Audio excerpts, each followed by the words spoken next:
او که زما سه وفاداري چا کړې ده زما سه مینه چا کړې ده چا ماله دوکه نه ده راکړې هغه مومندین دي د رب کریم د خالق کائنات امون ټولو باندې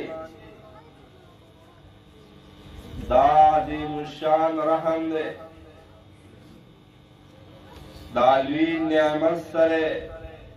زمونږه ژوندونه خوندور کړه چې د خالق کائنات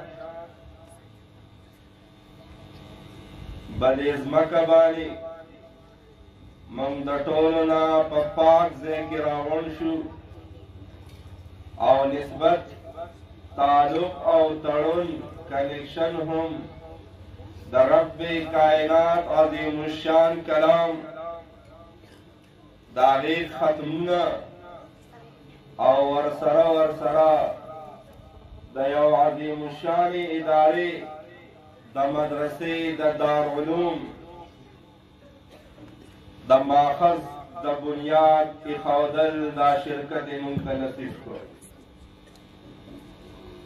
داسې مجالس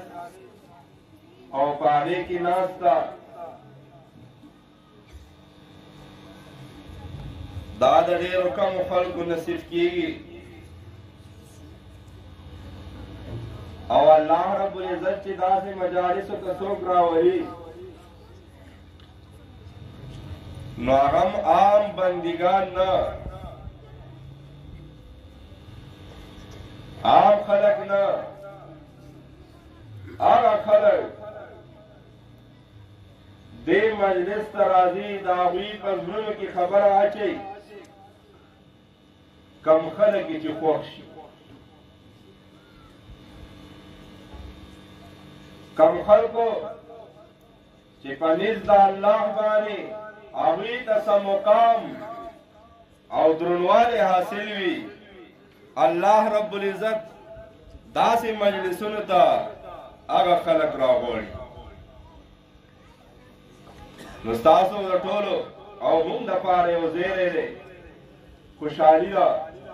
چې خالق کائنات رب عظیم مونږه ټول داسې یو بابرکته ځای ته راغونډ کړو چې هلته د الله رب العزت د طرف نه انوارات راوریږي